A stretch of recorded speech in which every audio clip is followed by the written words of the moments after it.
말씀 보도록 하겠습니다. 오늘 이전에 우리에게 주시는 말씀 고린도전서 1장 2절 말씀. 고린도전서 1장이 아니죠. 4장 1절, 2절, 2절 말씀. 고린도전서 4장 1절, 2절, 2절 말씀. 저와 여러분도 우리 한 목소리로 함께 읽도록 하겠습니다. 시작. 사람이 마땅히 우리를 그리스도의 일꾼이요 하나님의 비밀을 맡은 자로 여길지어다. 그리고 맡은 자들에게 구할 것은 충성이니라. 아멘. 우리 한 번 더 읽어볼까요? 1절, 2절 한 번 더 읽겠습니다. 시작. 사람이 우리를 그리스도의 일꾼이요 하나님의 비밀을 맡은 자로 여길지어다. 그리고 맡은 자들에게 구할 것은 충성이니라. 아멘. 할렐루야. 우리 한번 두 손 불끈 쥐고 우리 한번 예배 말씀 듣기 전에 한번 선포하겠습니다. 하나님은 살아계십니다. 하나님은 역사하십니다. 하나님은 당신을 사랑하십니다. 장로님을 사랑하십니다. 권사님을 사랑하십니다. 할렐루야. 그래요. 하나님은 지금도 살아 역사하시며 저는 목사인지라 이번 선거 가운데도 하나님이 개입해 주시기를 기도합니다. 그냥 내버려 두지 마시고. 근데 개입이라는 게 꼭 내가 원하는 쪽은 아닐 수도 있잖아요. 그래서 어떤 결과가 있을지 모르겠지만 여하튼간 하나님께서 개입해 주시기를 계속해서 기도해 주시기를 바랍니다. 자, 오늘 말씀 듣도록 하겠습니다. 오늘은 본문 말씀을 중심으로 여길지어다. 뭐 할지어다? 여길지어다. 이 제목으로 1절, 2절, 2절 말씀만 좀 강론하도록 하겠습니다. 여러분 이런 말 들어보셨죠? 사람은 믿음의 대상이에요? 믿음의 대상이 아니에요? 확실히 아니에요? 사람은 믿음의 대상이 아니라 어떤 대상이라? 많이 잘 아시네요. 사람은 믿음의 대상이 아니고 사랑의 대상이에요. 왜일까 보니까 이 땅의 짐승 중에서 배신은 누구만 하고 사람만 배신하는 것 같아. 그래서 믿음이 깊으면, 신뢰가 깊으면 배신도 깊어지기 마련입니다. 물론 내가 누군가로부터 상처받기 싫다고, 내가 누군가로부터 배신당하기 싫다고 사람을 안 믿고 그런 자세는 좋지 못한 자세예요. 다만 사람을 너무 의지하지 말라는 거죠. 사람을 너무 의지하지 말고 그에게도 단점이 있고 그에게도 실수가 있고 그에게도 연약한 부분이 있다는 것을 인정하고 사람을 대하라는 거예요. 그런 의미에서 분명 사람은 믿음의 대상이 아니라 사랑의 대상이 맞습니다. 그럼 우리의 오직 믿음의 대상은 누구라? 하나님. 아멘이세요? 아멘이세요? 자, 그럼 우리는 오직 하나님만 믿으면 되는가? 하나님만 믿으면 되잖아요. 할렐루야. 하나님만 믿으면 돼요? 아내도 안 믿고 자식도 안 믿고 목사님도 안 믿고 장로님도 안 믿고 그냥 하나님만 나는 믿으면 된다. 그러면 될까요? 우리 서로 간에 믿음, 신뢰라는 게 없어도 괜찮은가? 그 문제죠. 안 됩니다. 안 됩니다. 믿음이 없는데 어떻게 함께 할 수가 있겠어요? 부부간에 서로 믿지를 못하는데 신뢰가 안 되는데 어떻게 한 지붕 아래서 같이 살 수가 있겠습니까? 성도 간에 신뢰가 안 돼, 믿음이 안 가. 그런데 어떻게 함께 신앙 공동체로 하나님 나라를 꿈꾸면서 달려갈 수 있겠느냐라는 거예요. 그래서 우리가 함께 하려면 반드시 필요한 게 믿음이라는 거예요. 그러니까 서로 간에 사람을 믿어줘야 돼요, 안 믿어줘야 돼요? 믿어줘요. 마찬가지입니다. 그래요. 오늘 제목이 뭐라? 여길지어다. 사람은 믿어주는 거예요. 믿음의 대상은 아니지만 믿어주는 거예요. 믿어주는 거예요. 내 남편 잘해낼 수 있어. 좀 칠칠 맞아. 뭐 하나 제대로 할 줄 아는 게 없고 꼭 엉뚱한 일을 많이 벌려. 그래도 내 남편을 엉뚱하게 시작했을지라도 하나님이 선하게 만들어 주실 것이다. 남편만 아멘. 그래요. 남편이 잘할 것이다. 우리 남편 잘할 거야. 우리 아내 잘할 거야. 우리 자녀 지금은 공부를 조금 못해도 괜찮아. 분명히 잘할 거야. 잘할 거야. 우리 구역장님 성격은 좀 급해도 우리 구역장님만한 구역장이 없어. 할렐루야. 믿어주는 거죠. 믿어주는 거죠. 여겨주는 거예요. 그렇게 할 때 분명 사람은 믿음의 대상은 아니지만 믿어줄 때 믿어줄 때 그 가정과 그 공동체는 힘있게 일어나게 됩니다. 보시라고요. 힘있게 일어나요.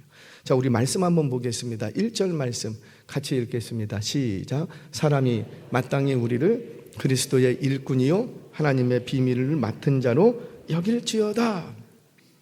바울은 이 고린도 교회를 향해서 이 대목은 여길지어다, 명령입니다. 명령.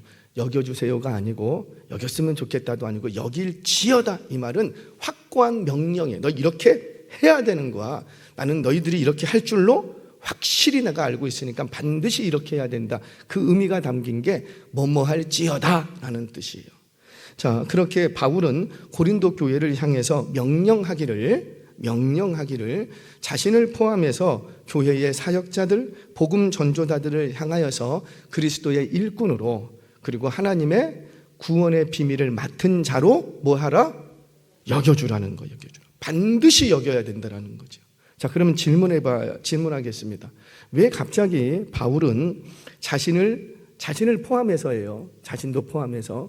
바울은 자신을 포함해서 복음 전도자들을 일컬어서 그리스도의 일꾼이요 하나님의 비밀을 맡은 자로 여기라고 명령하는 이유가 뭔가? 갑자기 사역자들 얘기를 왜 하는가? 왜 할까요?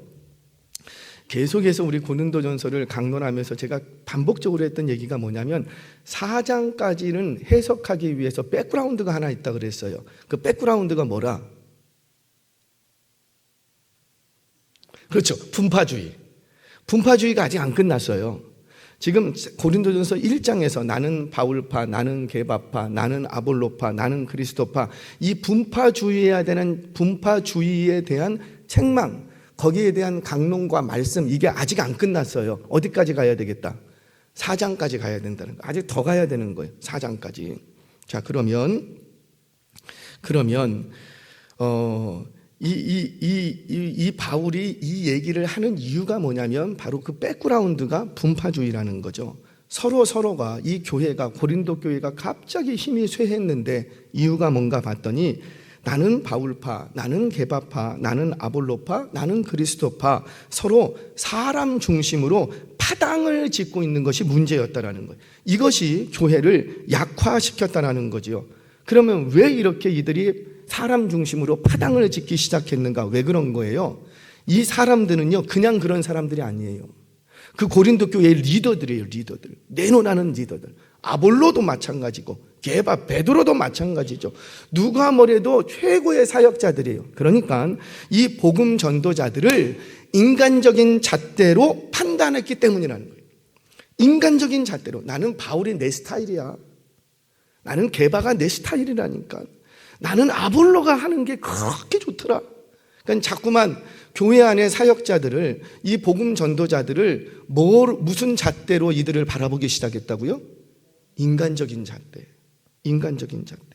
그 인간적인 잣대 때문에 나는 바울파, 나는 게바파, 나는 아볼로파, 나는 그리스도, 나는 이 짝짝짝도 아니야. 파를 나누기 시작했다는 거죠. 그 이유가 뭔가? 뭐 하나님의 교회를 위해서, 복음을 위해서 그런 것도 아니고 다 뭐 때문에? 인간적인 잣대 때문이었어요. 그래서 3절에서 5절까지 다음 주에 살펴볼 거예요. 오늘 여기까지 도저히 이렇게 살펴볼 시간이 안 돼서 3절에서 5절은 판단에 관한 얘기는 다음 주에 할 거예요. 3절에서 5절까지 뭐라고 얘기하냐면 너희들 제발 판단하지 마라. 판단하지 말고 그 모든 판단을 유보시켜라. 누구에게까지? 하나님께서 판단하실 때까지, 그분께서 나타나셔서 판단하실 때까지, 또는 그분 앞에 가서 판단받을 때까지 너희가 하는 모든 판단을 유보시켜라. 판단하지 말라. 이렇게 얘기를 하는 겁니다. 자, 그렇다면 바울이 고린도 교회가 다시 복음이 왕성한 교회가 되기 위해서 요구하는 것이 뭘까? 너희의 판단을 지금 하지 말고 누구에게까지 유보시켜라? 하나님께서 판단하실 때까지 유보시키라는 거예요. 그 하나님의 잣대가 있다. 하나님이 판단하실 때는 하나님의 잣대를 가지고 판단하시는데 너희도 그 잣대가 있어야 된다. 자꾸 인간적인 잣대로 사람을 판단하지 말라라는 거예요. 그럼 하나님의 잣대, 하나님의 판단 기준은 뭘까? 오늘 크게 두 가지를 얘기합니다. 첫 번째는 우리를 뭐로 여겨라?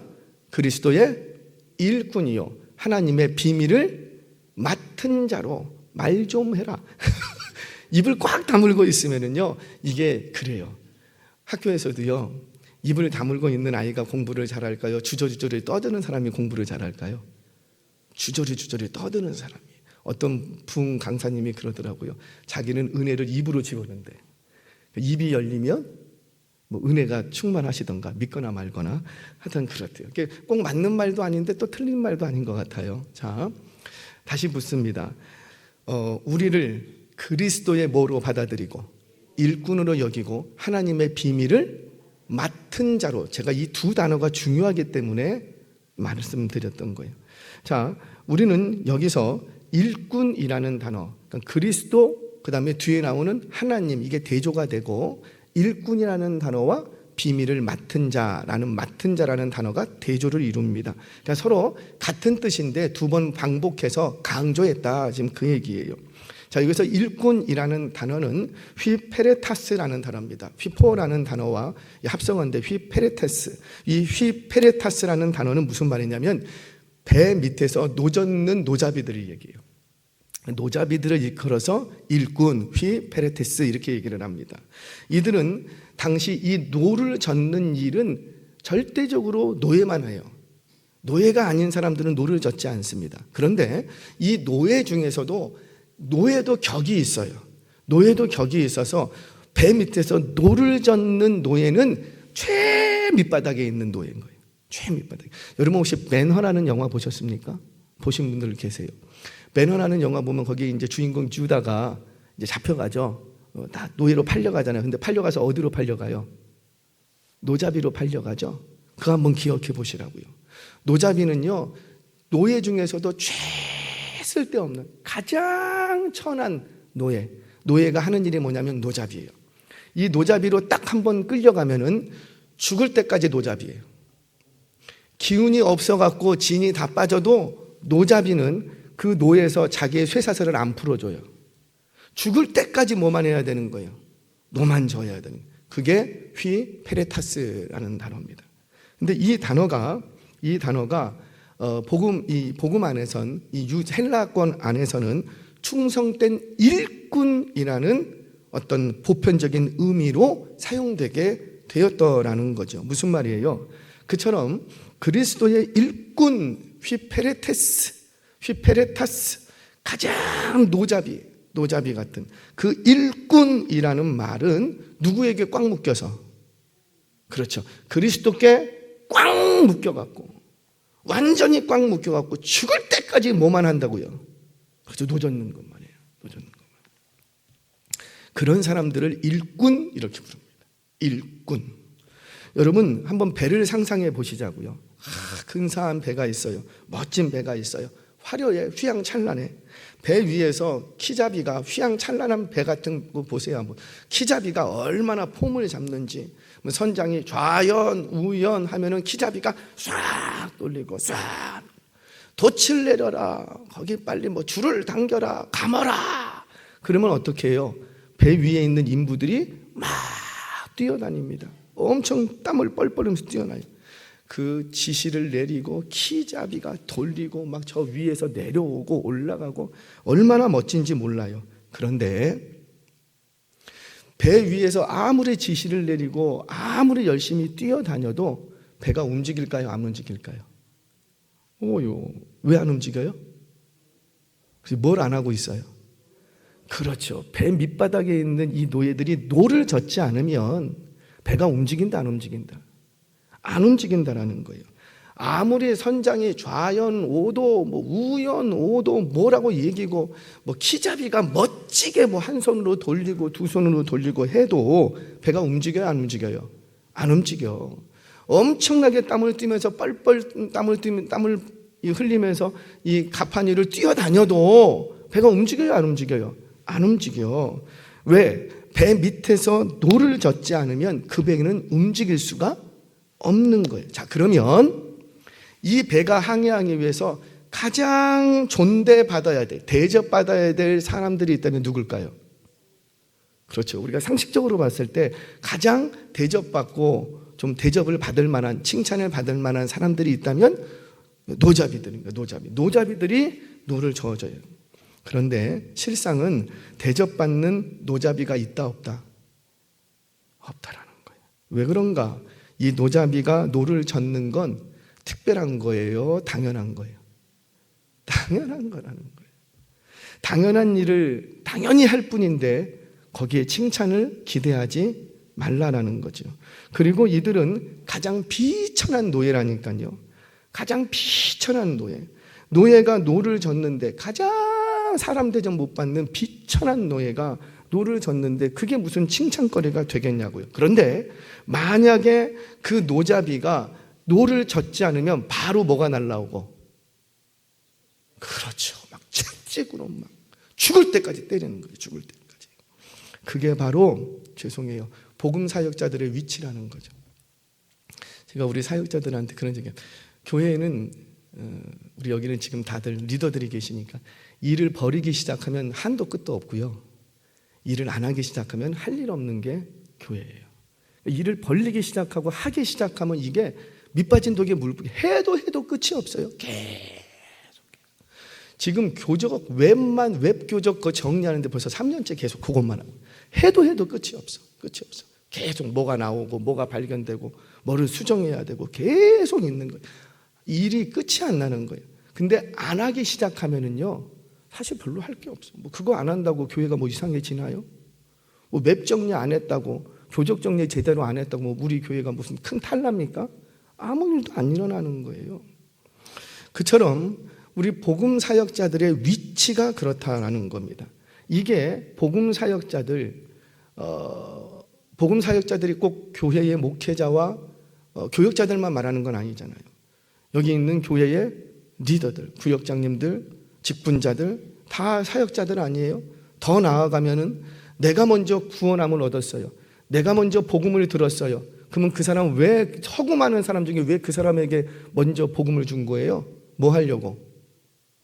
너 나 좀 쓰자. 너 내 배 밑바닥으로 좀 들어갈래? 그리고 네가 좀 노를 져야 되겠다. 그래서 먼저 예수 믿게 해줬다고요. 아멘이세요? 아멘 못하겠지요? 아멘 하셔야 되는 거예요. 아멘. 우리는 예수 믿으면 내가 먼저 축복받을 거라고 생각하는데 천만의 말씀. 나를 먼저 배 밑으로 노자비로 부르셨다는 거예요. 그러니 사실 이 말씀은 1차적으로는 사역자들에게 주시는 말씀이지만 2차적으로는 교회의 리더, 교회를 움직여가고 있는 중요한 자리들, 키자비들, 노자비들, 바로 여러분들을 향한 말씀이라는 겁니다. 이처럼 복음을 맡은 자로서, 먼저 구원함을 얻은 자로서, 또는 교회의 사역자로서 사역하는 것은 특별한 것이다, 당연한 것이다? 당연한 거예요. 와, 저 사람 참 열심히 한다.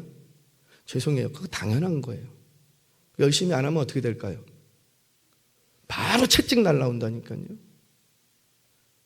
바로 채찍. 물론 채찍 맞기 싫어서 열심히 해야 되는 것도 있지만 우리 주님은 뭘 원하세요? 네가 나를 사랑해서 감사해서 기뻐하면서 열심히 일하기를 원하는 거죠. 우리 지난주에 품꾼 얘기 들었어요. 아침에 일찍 받은 품꾼, 열심히 해야 돼요? 대충 해야 돼요? 열심히 해야지 돼요. 열심히 안 하면 어떻게 돼요? 바로 책망이 날라오는 거죠. 열심히 한다고 칭찬은 못 받아도 그 일 안 하면 바로 채찍이 오는 거예요. 그러니 사역자들은 자랑할 게 있더라 없더라? 내가 이 교회를 위해서 어떻게 자랑할 게 없더라는 거죠. 그거 하라고 불러놨다고요. 근데 그거 안 하면 바로 채찍이 있는 거예요. 사랑하는 여러분, 이것은 방금 말씀드린 것처럼 목회자나 교역자에게만 국한된 것이 아니랍니다. 교회의 직분자들, 리더, 먼저 구원함을 받은 우리에게 주시는 말씀이라는 거죠. 왜 나를 먼저 구원하셨는가? 나를 복음 사역자로 쓰시겠다는 거예요. 나를 우리 하나님의 구원의 항해에 제일 밑바닥에서 노자비로 나를 부르셨다는 거예요. 성경 보겠습니다. 고린도전서 9장 16절 말씀 같이 읽겠습니다. 시작. 내가 복음을 전할지라도 자랑할 것이 없음은 내가 부득불할림이라. 만일 복음을 전하지 아니하면 내게 화가 있을 것이로다. 이게 바울의 양심이었어요.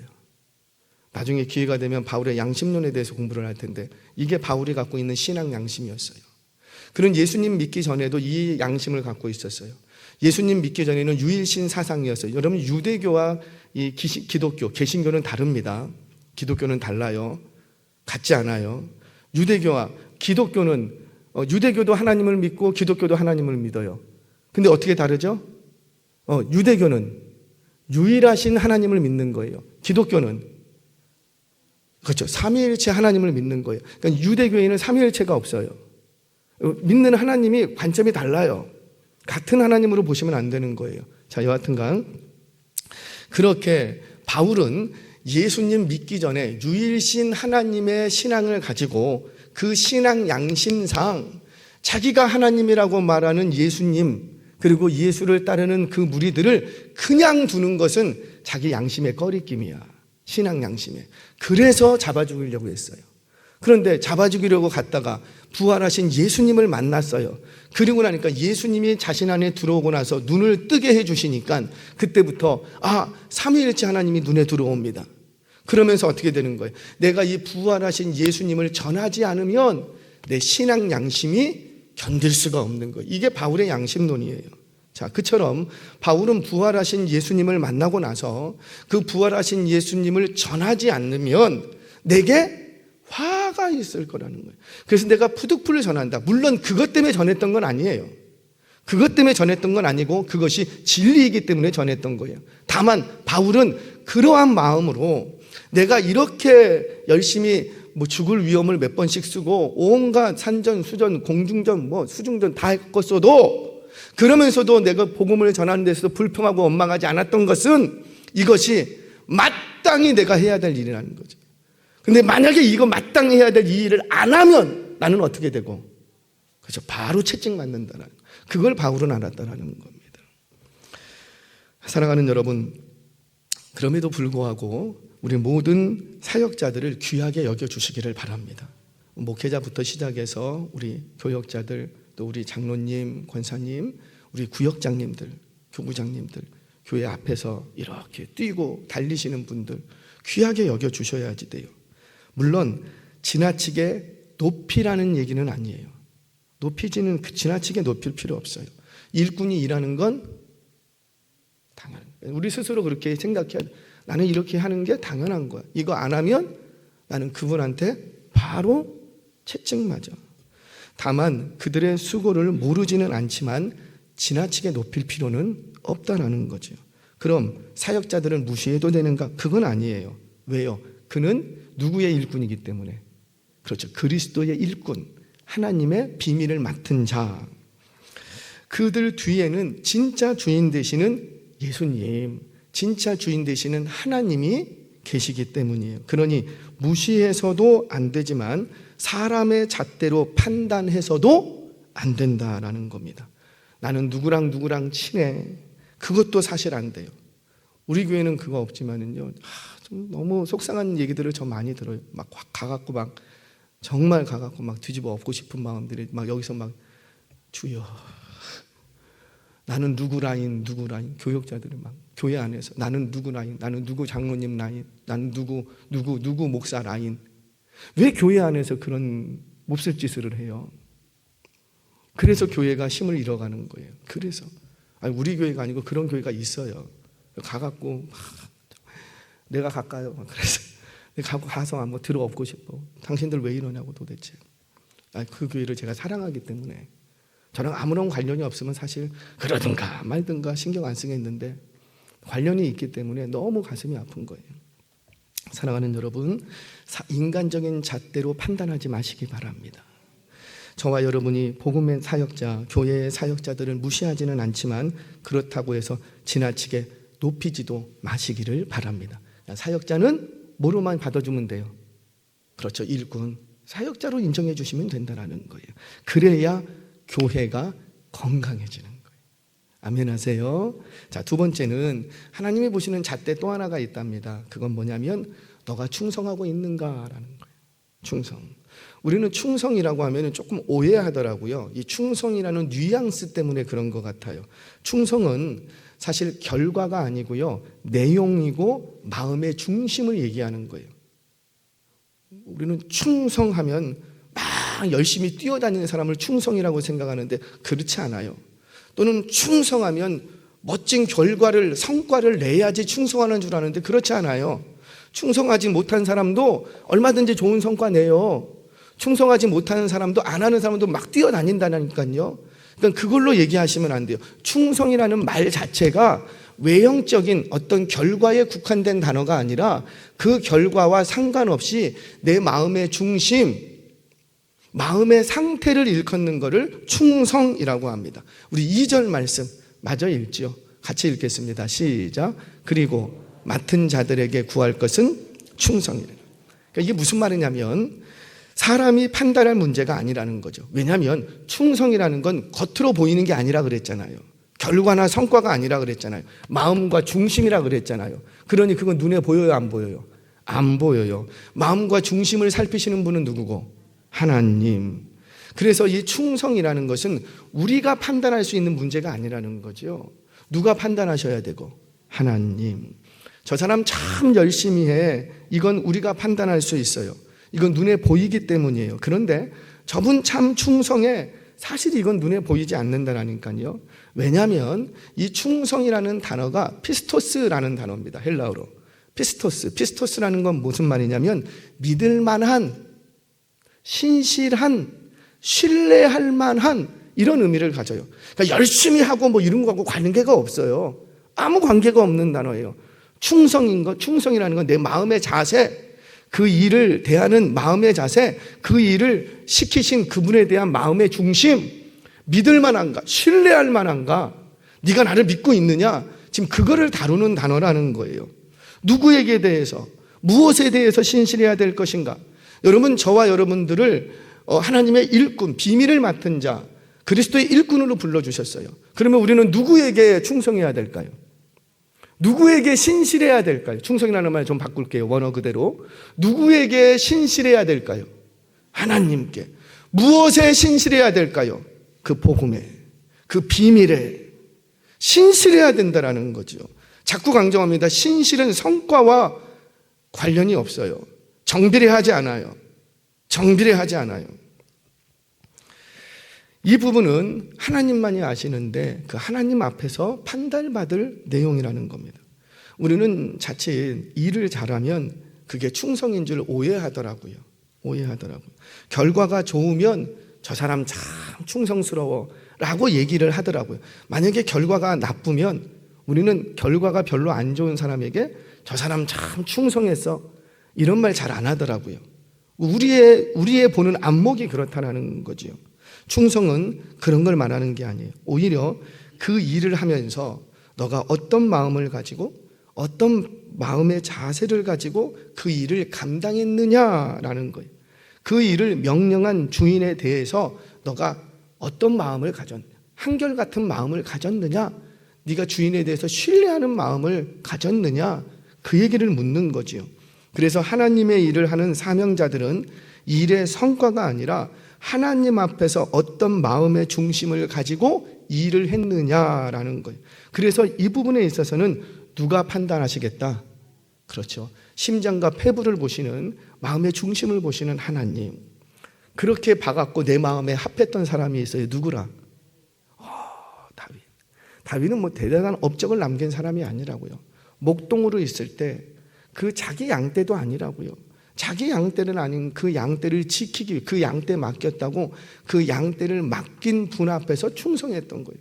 야, 너 내 마음에 쏙 든다. 내 마음에 쏙 든다. 언젠가도 한번 말씀드렸어요. 여러분, 제가 이렇게 영화를 사실은 잘 못 봐요.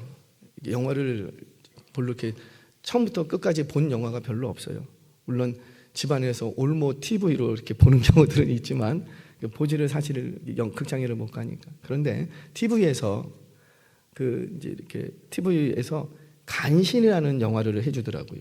혹시 아시나 모르겠어요. 제가 정확히 다 보지는 않았는데 띄엄띄엄 봤는데 그 띄엄띄엄 봤던 내용이 제게 너무 충격이었어요. 제가 생각하고 있던 간신과 충신이라는 개념이 완전히 바뀌어 버렸어요. 그 영화를 보면서. 여러분, 간신과 충신은 사실 다르지 않더라고요. 종이장 한 장 차이라고 할까요? 동전의 앞뒷면이라고 할까요? 간신도 궁 안에 있고요. 충신도 궁 안에 있어요. 간신도 아침 저녁으로 죽은 곁에 있고 충신도 아침 저녁으로 죽은 곁에 있더라고요. 그렇죠? 영화 보면은 간신은 이쪽에, 충신은 이쪽에 하루 종일 왕 앞에서 굽신거리면서 있잖아요. 충신은 정말 주군의 명령대로 일을 잘합니다. 왜? 그가 충신이니까. 그러면 간신은 일을 못하는가? 아니더라고요. 간신이 훨씬 잘해. 이렇게 딱 보면은요, 어떤 부분에 있어서는요, 충신보다 간신이 더 일도 빠르게 처리하고 훨씬 잘해. 그런데 실력으로 일 잘하는 것으로 성과로 나누려고 했으면 간신이 충신되고 충신이 간신돼 버립니다. 그러면 충신과 간신을 어떻게 구분할 수 있는가 봤더니 그 영화의 답이에요. 주군에 대한 신실함이에요. 나누는 건 딱 그거 하나밖에 없어요. 주군에 대한 신실함. 끝까지 누구를 믿는 거예요? 주군. 한 번 내가 정한 주군을 믿는 거예요. 믿어주는 거예요. 주군은. 정말 제가 그 영화에서 보면 주군 정말 사람 못 될 것 같아. 그럼에도 불구하고 충신은 우리 주군을 믿어주는 거예요. 내가 옆에서 잘 돌보면, 내가 간언하고 하면은 우리 주군은 잘해낼 거야. 계속 신실합니다. 일관성이 있어요. 충신도 간언을 하고 간신도 간언을 합니다. 그런데 충신은요, 그 간언이 받아들여지지 않아도 주군은 여전히 주군이에요. 한번 보시라고요. 주군은 여전히 주군이에요. 주군이 실수는 합니다. 자신의 충언을 잘 듣지 않아요. 자기가 원하는 대로 주군이 움직여주지 않아요. 그럼에도 불구하고 충신은 주군에게 정말 신실해요. 항상 누구 편? 주군의 편. 자, 그런데 간신은 어떨까요? 자신의 간언이 받아들여지지 않으면 자신의 간언이 이렇게 하십시오. 간언이 받아들여지면 주군 앞에 정말 존경하고 주군을 막 높입니다. 우리 주군 최고라고. 그런데 자신의 간언이 받아들여지지 않으면 그때부터 어떻게 할까요? 뒤에 가서 주군을 씹어 제끼는 거예요. 그리고 저 주군 못됐다. 생각이 없다. 저거 어떻게든지 쳐버려야 되겠다. 그때부터 뭘 준비하냐면 주군을 갈아치울 준비를 합니다. 그게 간신의 특징이에요. 바울은 말씀 맡은 자에게 구할 것은, 하나님의 비밀을 맡은 자들에게 구할 것은 뭐라? 충성, 신실함이라고 말합니다. 그러니까 맡은 자라는 말은 청지기를 말하는데 뭘 맡았다고요? 주군의 복음. 우리의 주군이 누구신데? 예수님, 그리스도 하나님. 그 주군의 복음, 하나님의 비밀, 구원의 비밀이죠. 교회를 세우고 복음을 전하고 영혼을 세우는 일을 맡겼어요. 1차적으로는 교회의 목회자들과 교육자들에게 맡기지만 2차적으로는 교회의 리더 모든 분들에게 맡기셨어요. 그리고 우리 먼저 예수 믿은, 복음을 들은, 먼저 예수 믿어서 배 밑바닥으로 부름받은 우리가 먼저 부름을 받았어요. 그러면 그 일을 맡기신 그 주군 앞에 신뢰해야 된다는 거죠. 그 주군을, 그분께 신뢰하라는 거예요. 그 일이 잘 되고 신뢰하는 게 아니라 안 돼도 신뢰하는 거예요. 내가 원하는 대로 일이 잘 진행되지 않고 일이 잘 풀리지가 않고 삐그덕거려. 내가 원하는 대로 예수님이 안 움직여 주셔. 내가 원하는 만큼 성과가 안 나와. 그럼에도 불구하고 주님 앞에 신실하라는 거예요. 내가 원하는 대로 하나님이 일을 안 해주시고 도무지 내 기도에는 응답을 안 해주시고 나도 일하고 싶은데 도무지 하나님이 나를 안 도와주시는 것 같고, 그래도 누구에게 신실하고? 하나님께. 그게 충성된 일꾼이라는 거예요. 좋을 때는 열심히 하고, 내 상황이 좋으면은 막 세상 다 얻은 것처럼 막 그렇게 하고, 내 기도가 좀 응답이 안 되고 나의 삶이 좀 어려움 속으로 들어가고 막 좀 힘들면 나 못하겠어요. 그러지 않다라는 거죠. 그러지 않다는 거죠. 그 맡기신 일은 내 일이에요? 주님의 일이에요? 내 일 아니에요. 그리스도의 일꾼이에요. 하나님의 비밀을 맡은 자예요. 그러니까 그 맡기신 일이 사실 내 일이 아니에요. 내 일이 아니라 주인의 일이에요. 그런데 청지기는 어떤 사람입니까? 자기의 일을 하는 사람이 아니잖아요. 누구의 일을 하는 사람이고, 그렇죠. 주인의 일을 하는 사람을 청직이라고 합니다. 자기 일을 하는 사람은 청직이라고 부르지 않아요. 그 주인의 명령이 내 마음에 들지를 않아. 도무지 주인이 이해가 되지 않아. 그 맡은 일이 내 스타일이 아니야. 내가 원하는 방식도 아니야. 그럼에도 불구하고 누구의 일이니까? 그렇죠. 하나님의 일, 주인이 예수님의 일이니까 그분이 하실 거라는 거예요. 그러니 누구에게 신실하고? 하나님 앞에 일관성 있게. 신실함은 일관성입니다. 꾸준함입니다. 기복이 없어요. 기복이. 일을 맡기신 하나님 앞에 굳은 날이든 좀 좋은 날이든 비가 오는 날이든 바람 부는 날이든 화창한 날이든 항상 일을 맡기신 그 하나님 앞에서 신실한 거예요. 여러분, 다시 한번 말씀드립니다. 충성은 성과의 문제가 아니라고 했어요. 충성은 신실함이에요. 하나님이 성과를 보려고 했으면 저와 여러분들 안 불렀어요. 물론 여러분들은 부르셨을 거예요. 제가 저를 봐도 나 안 불러. 아니, 보시라고요. 얼마나 키 큰 사람들이 많아요. 할렐루야.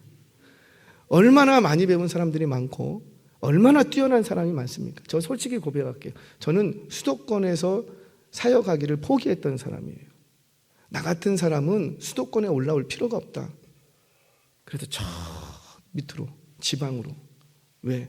그런 데나 가야 좀 나를 써줄 데가 어디 있을까? 쓰임 받고는 싶은데 도무지 수도권에 보니까 와, 정말이에요. 키 큰 사람들이 왜 이렇게 많은지. 다 커. 인물들이 다 좋아. 제가 지금 심각하게 고민 중에 있어요.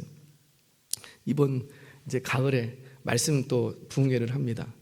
그래갖고 제가 우리 지금 한국 교회를 대표하고 계시는 목사님들, 젊은 목사님들 4분을 모시겠어요. 다 컨택을 하고 다 했어요.